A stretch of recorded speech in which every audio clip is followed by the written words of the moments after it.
Pronto, já tá. Fala, Chico. Nós chegamos aqui agora, 7h30, a gente tá saindo. Chega nisso? É.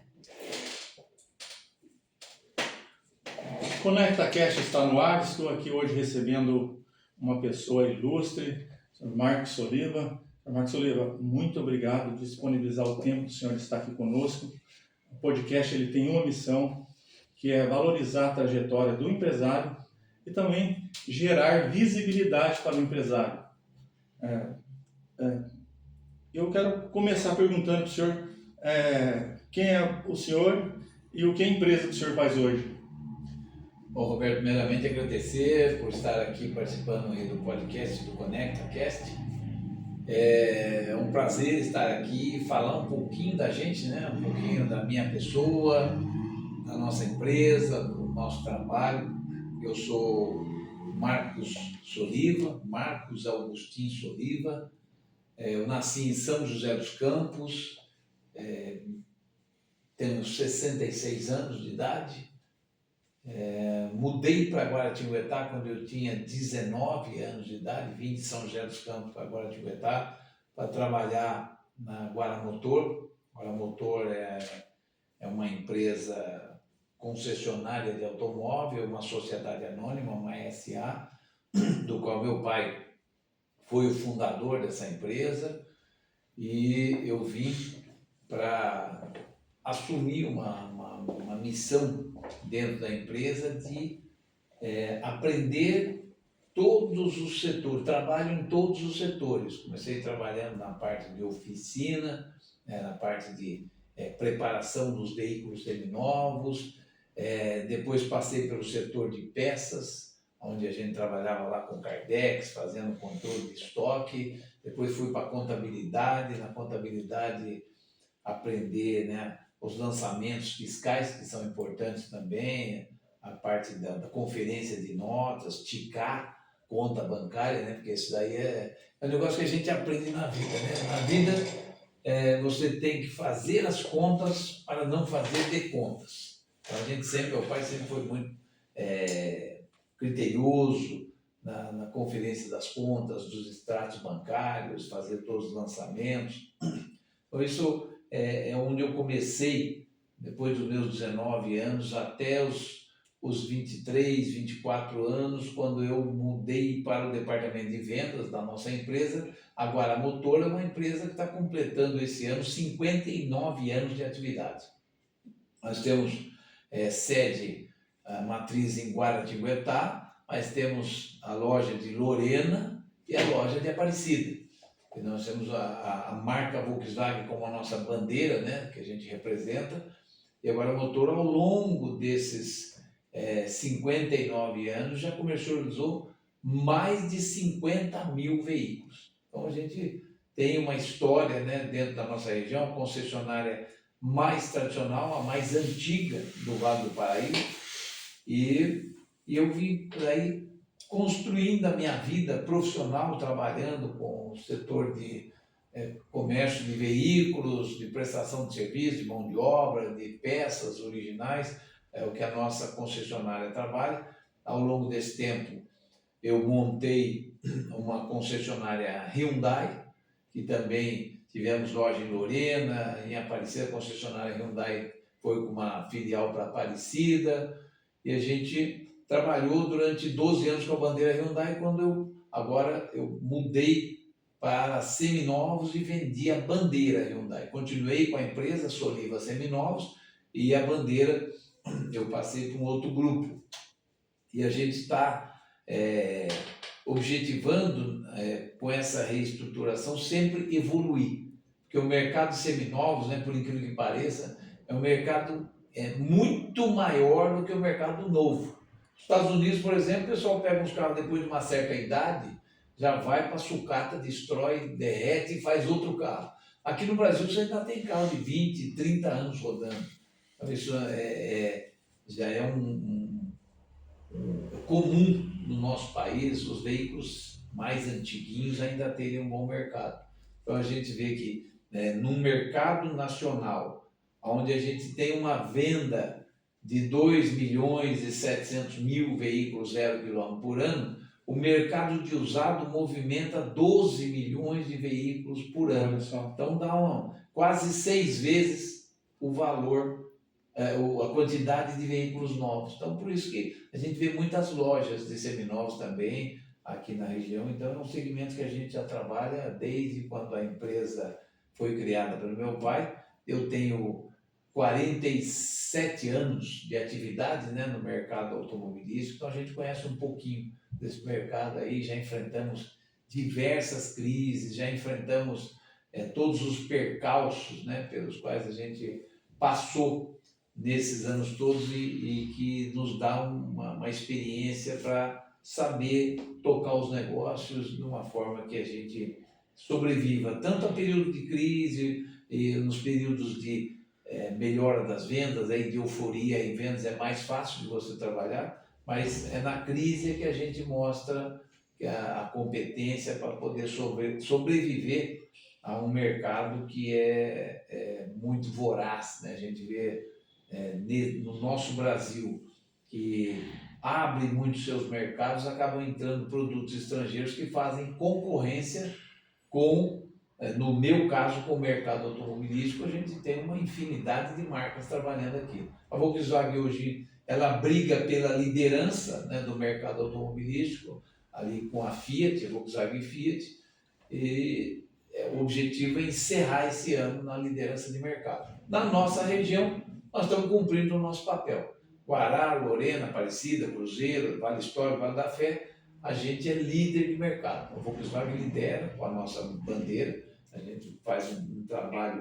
mais agressivo, né, de promoções, de taxa zero, então a gente vai conquistando os clientes aí também pelas boas ofertas de negócio. Que bacana, viu? Na vida pessoal, só falando, sou casado, tenho 3 filhas, né, minhas filhotas, aí uma inclusive vai fazer aniversário agora domingo, vamos comemorar amanhã, vai fazer 13 anos, tem uma filha de 13, uma de 11 e uma de 8 anos.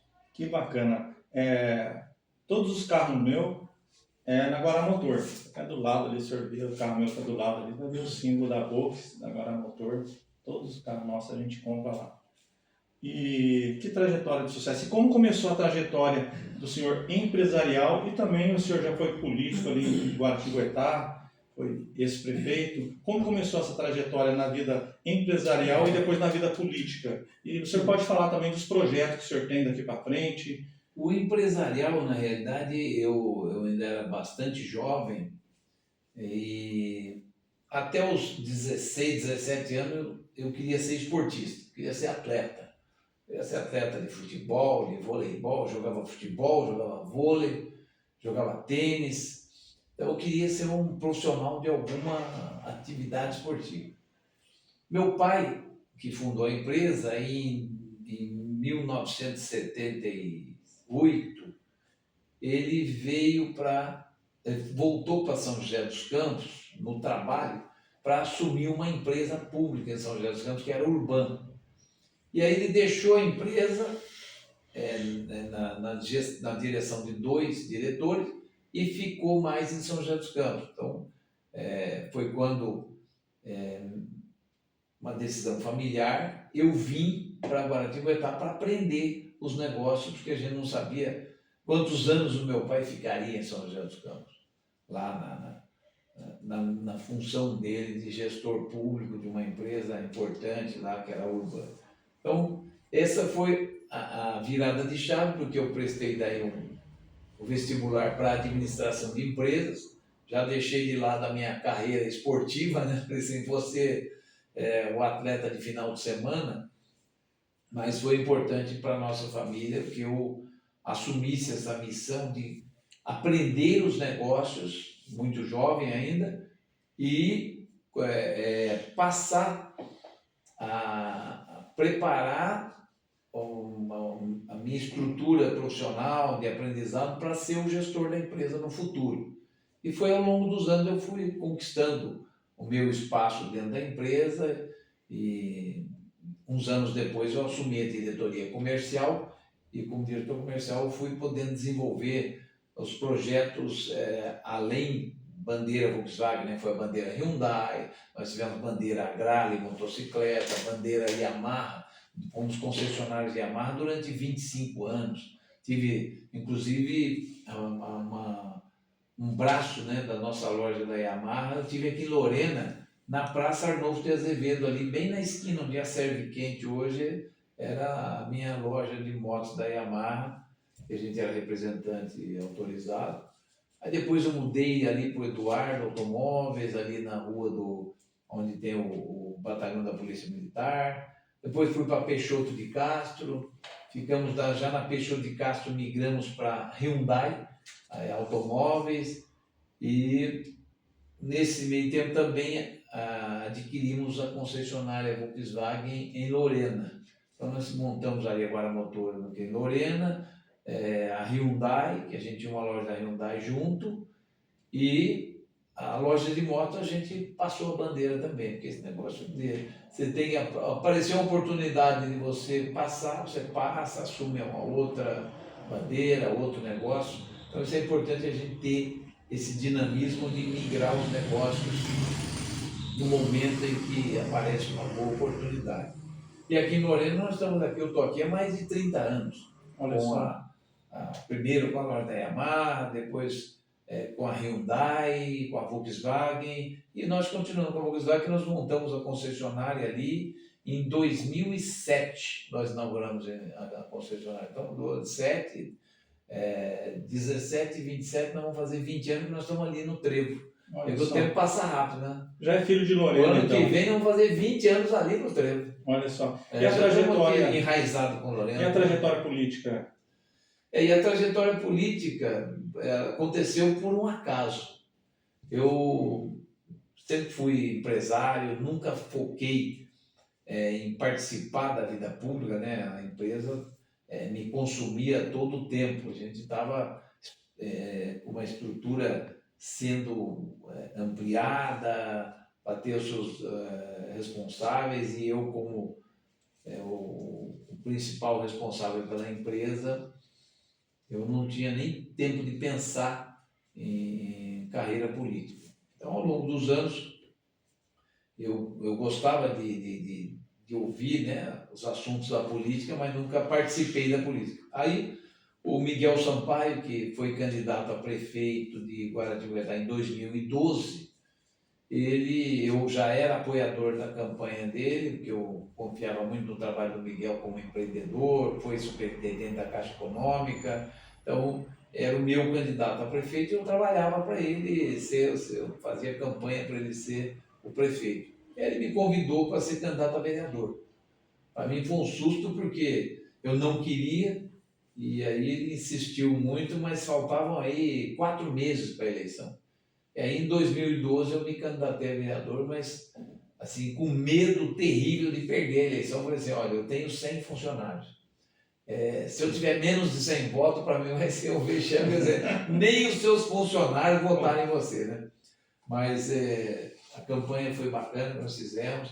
O Miguel não se elegeu, ele ficou em segundo lugar, mas eu acabei me elegendo vereador lá em 2012, e foi quando eu não tinha projetos, né, de atendimento de bairros, não tinha nada, uma plataforma minha, mas eu objetivei trabalhar pelas causas sociais.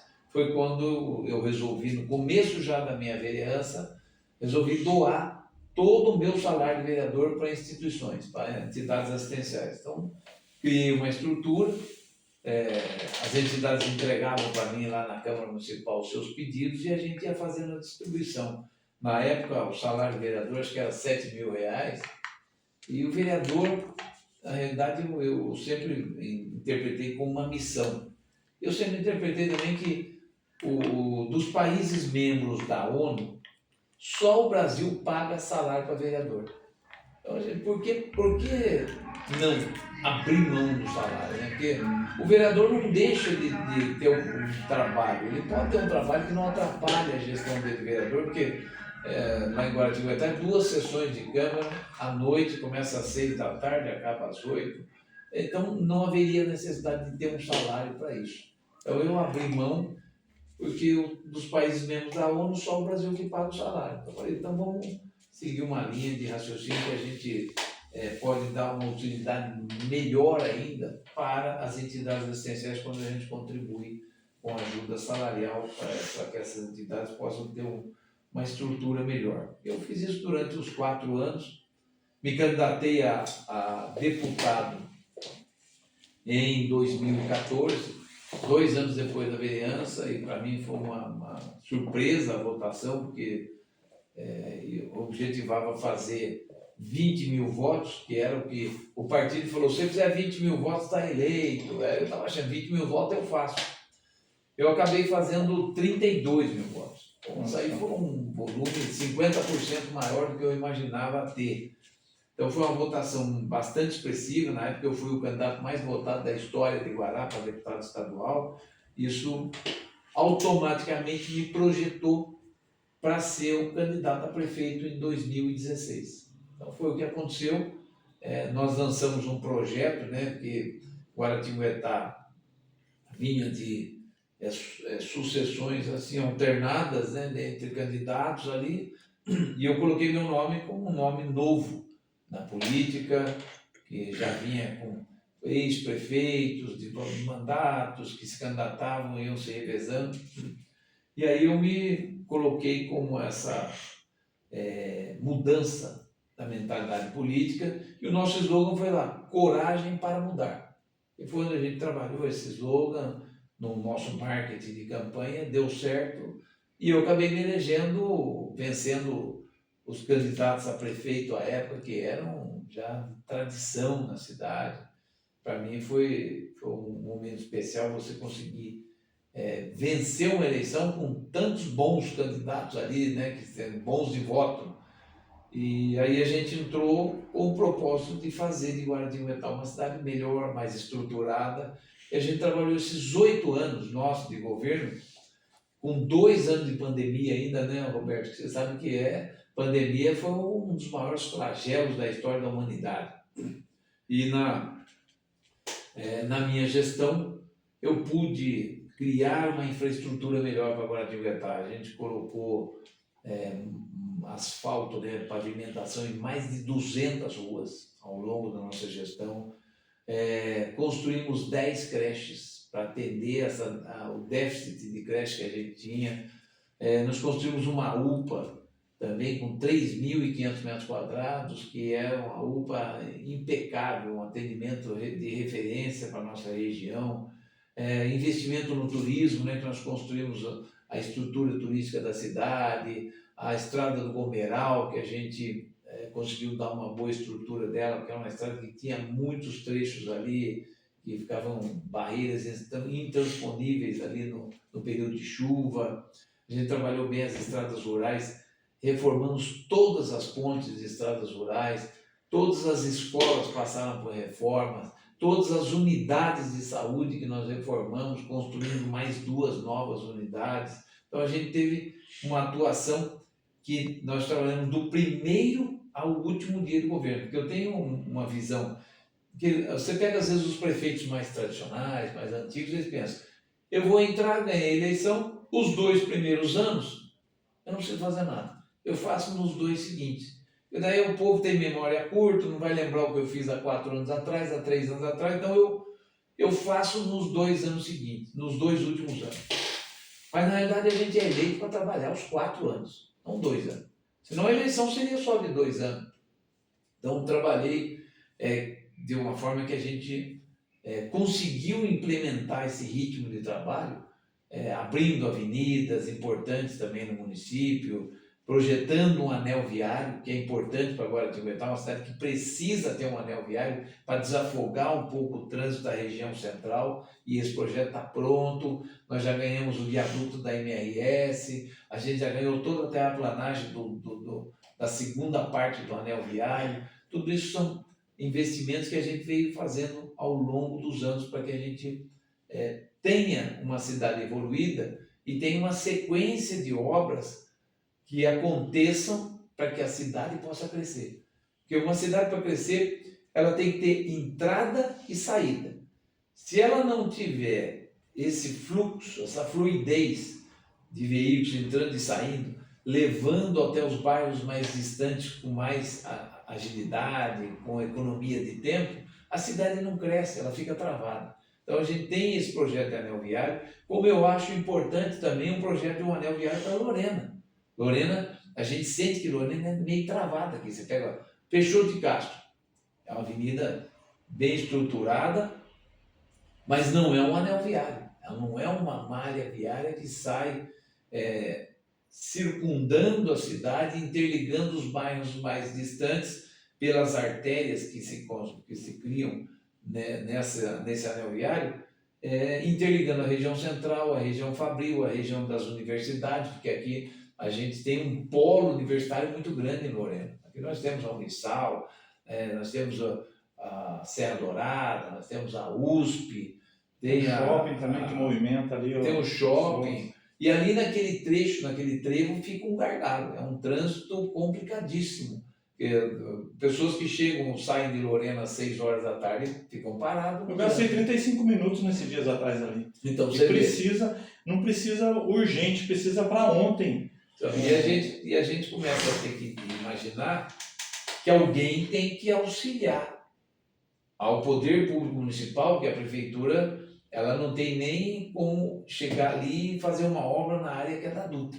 Ali é uma área da concessionária, né, da SP Rio, que é a antiga Nova Dutra CCR, e que precisa de ser cutucada, ser motivada para que ela possa fazer um projeto ali. Por baixo do viaduto, criar mais pistas, né? Porque ali tem 2 faixas de rodagem para entrar em Lorena e 2 para sair. Ali precisava ter pelo menos 4 de cada lado. Precisava ter uma expansão dessa entrada e saída, e depois do canteiro central ali, daquele canteirão no sentido shopping, é que dá para fazer mais pistas interligando com o shopping, interligando com a Dutra pela esquerda, seguindo reto, sentido das universidades ali, Serra Dourada e USP, para que esse trânsito não fique travado, como você falou. E já tem esse projeto ou não? Não, esse projeto tem que ser feito. Porque ninguém precisa urgente isso. Ninguém tocou nesse assunto. O pessoal não tocou ainda politicamente nesse assunto. Mas é importante tocar politicamente. Eu estou com a minha empresa ali, eu vejo que às vezes eu falo assim, vamos tomar um café lá na Quero Mais, na Peixoto. Aí sai da empresa e fala, não dá, está parado o trânsito aqui, não consigo atravessar Peixoto. E é tanto de lá para cá, daqui para lá. Não tem jeito. É o pessoal que vem de Cruzeiro, de Cachoeira, de Canas, entra em Lorena, que entra, para ali, naquele trevo. Pessoal que está saindo de Lorena pela Peixoto de Castro, está chegando ali, passa em frente o máximo, travado. Pessoal que está indo, né, passando por baixo, vai indo para o shopping, ou vai indo para a fábrica, ou vai para as universidades, fica tudo parado, o trânsito ali não anda. E as pessoas que têm vans de escola, que trazem os alunos, que já param ali no posto de gasolina, ou em frente ao máximo ali, os alunos já descem ali, porque eles vão demorar mais tempo parado no trânsito para chegar lá do que se for a pé. Então você vê os alunos passando no meio dos carros. Olha só. Ali tem que ter uma passarela, inclusive a passarela pode ser construída ali sem problema, porque você tem o gramado largo e embaixo da ponte você faz uma rampa suave e depois desce do outro lado e você passa por aquele trecho sem passar no meio dos carros, sem passar no lugar que tem uma meia cana ali profunda, que pode a pessoa cair ali, se machucar. Então tem que fazer um projeto e isso tem que envolver a concessionária. Nós, inclusive, quando nós relatamos isso na rede social, nós já protocolamos na SP Rio um ofício relatando o problema com fotografia, mostrando que a concessionária precisa apresentar um projeto para a prefeitura, para o município, para a gente discutir isso. Então, o primeiro passo que a gente toma é um ofício à concessionária. Não respondeu? Aí a gente vai na ouvidoria da ANTT.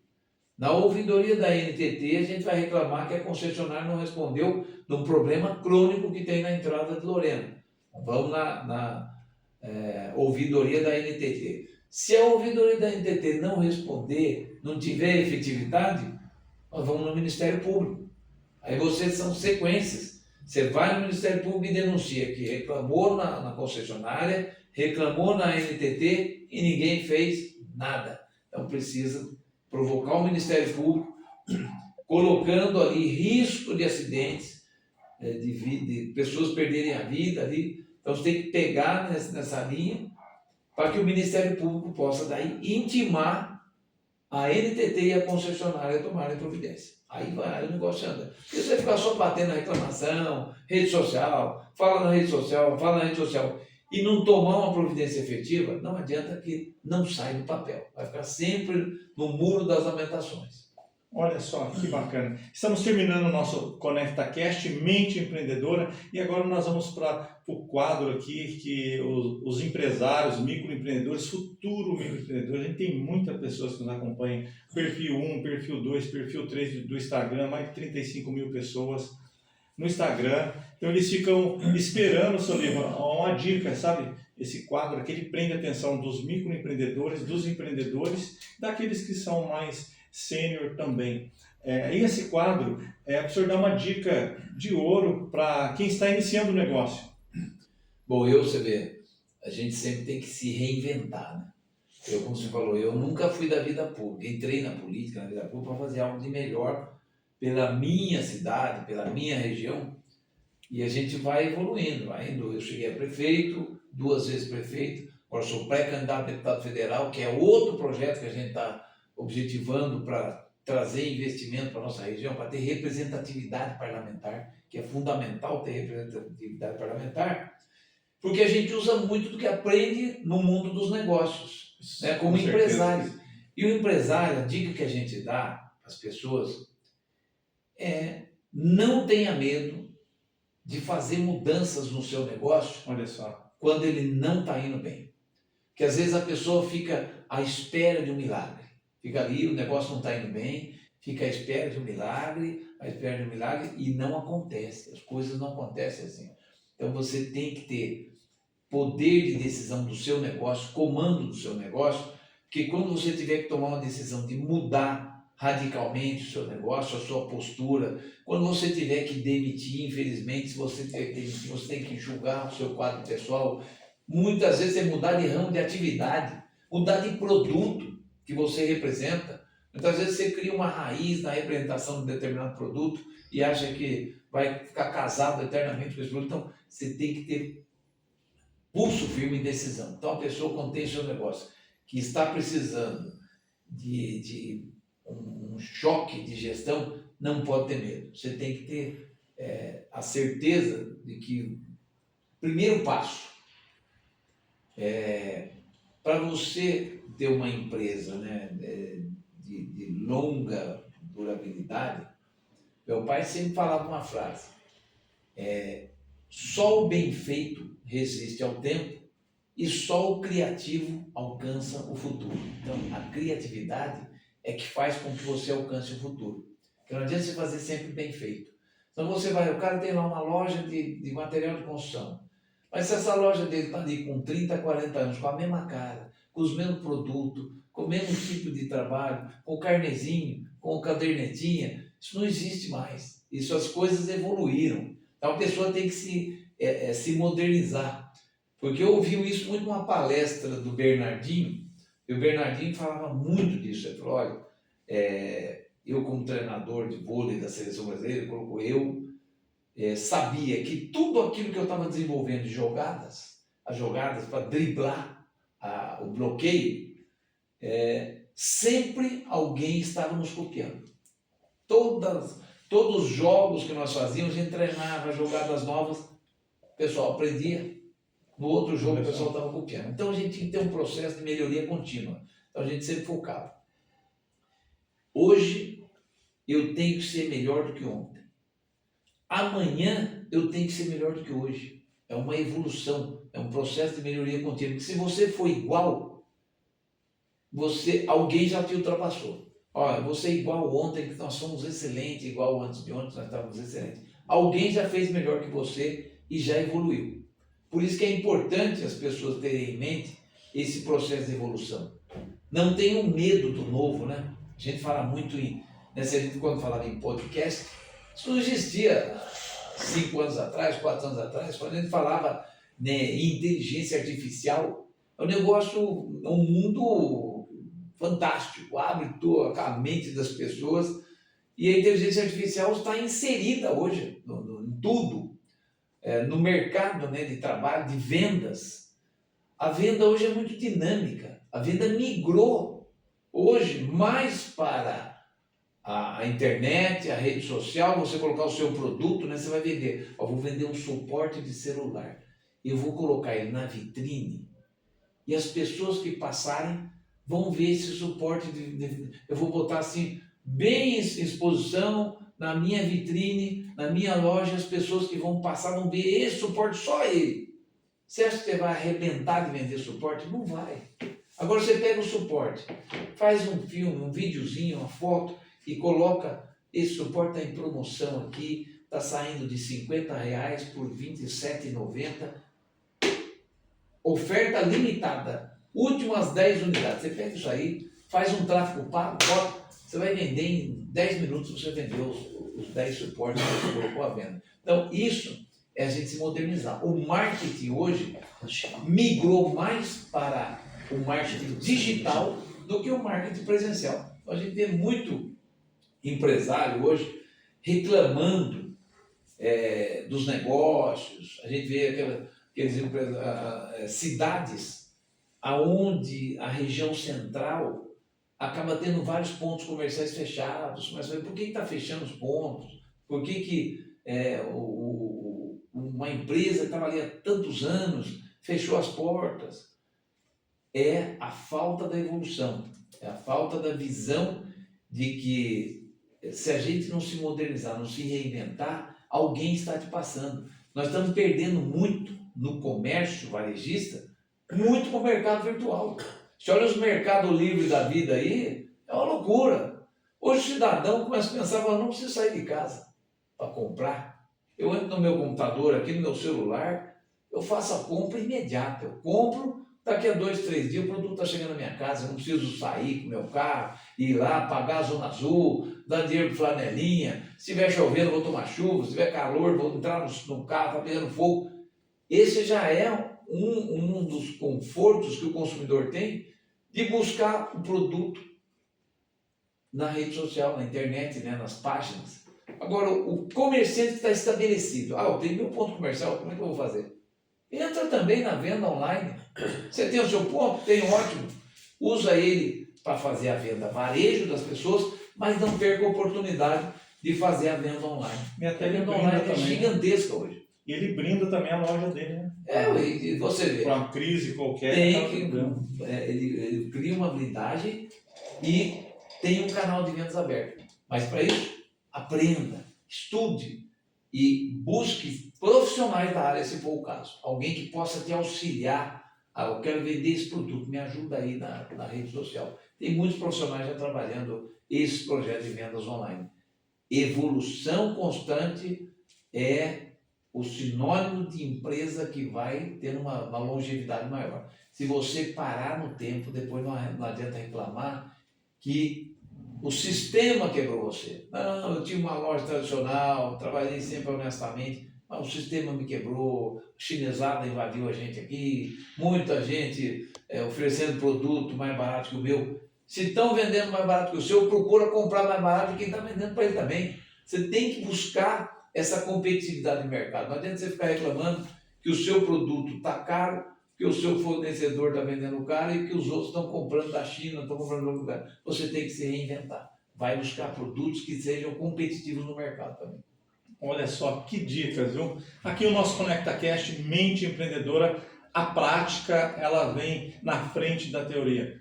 Marcos Oliva, eu quero agradecer ao senhor. Minha gratidão de estar aqui no nosso podcast Abrilhantando. E eu admiro o senhor, a trajetória do senhor. Eu sempre falei para o Thiago, eu admiro o Marcos Oliva como empresário. O Thiago sempre falava para mim dos projetos do senhor. E o senhor tem minha admiração como empresário e na vida política também. Porque a gente sabe que quem é empresário entra na vida política, não entra para ali, sabe, muitas das vezes para usurpar, porque ele já tem, ele entra para agregar valor. E a política precisa disso daí. Então, obrigado, meus parabéns. e pode contar conosco, as portas estão sempre abertas aqui, tanto para o nosso ecossistema, que é muito grande de empresário. A gente criou um ecossistema aqui no Vale do Paraíba, lançamos o maior evento que tem de educação financeira para os empresários. É um movimento, criamos o maior movimento que tem no Vale do Paraíba hoje, de educação financeira para o sucesso empresarial. Nós criamos, reunimos os empresários, e o senhor é o nosso convidado para participar desses eventos com o empresário. E essa dica que o senhor deu, olha só que dica, sempre inovar e renovar. É isso aí. E você é um exemplo disso, que você, olha, está com o seu escritório de contabilidade, está aí se modernizando, se reinventando, né? O escritório moderno. Não adianta você ter aquele escritório antigão, que faz aquela contabilidade tradicional, você vai estudando, sim, você estuda, vai evoluindo, já estamos falando, né? Aquilo que você já está projetando na palestra que você vai fazer, falando sobre reforma tributária, que ninguém sabe o que vai ser isso. É isso, e tem contadores ligando para nós para participar disso daí, e a gente estamos terminando o direito tributário também. Então não para, lançamos o último livro nosso de educação financeira e sempre nisso daí, sempre reinventando. E o escritório nosso, ele é moderno e de alta tecnologia, IA 100%. É isso aí. Parabéns. E um abraço a todos vocês, muito obrigado por nos acompanhar. E a gente termina com a frase, o Marcos Oliveira, vamos para cima e vamos para as cabeças. Um abraço a todos vocês. Na vida, a gente tem que aprender a fazer poeira para não comer poeira. Olha só. Um abraço a todos vocês e Deus abençoe. Amém. Alegria, viu?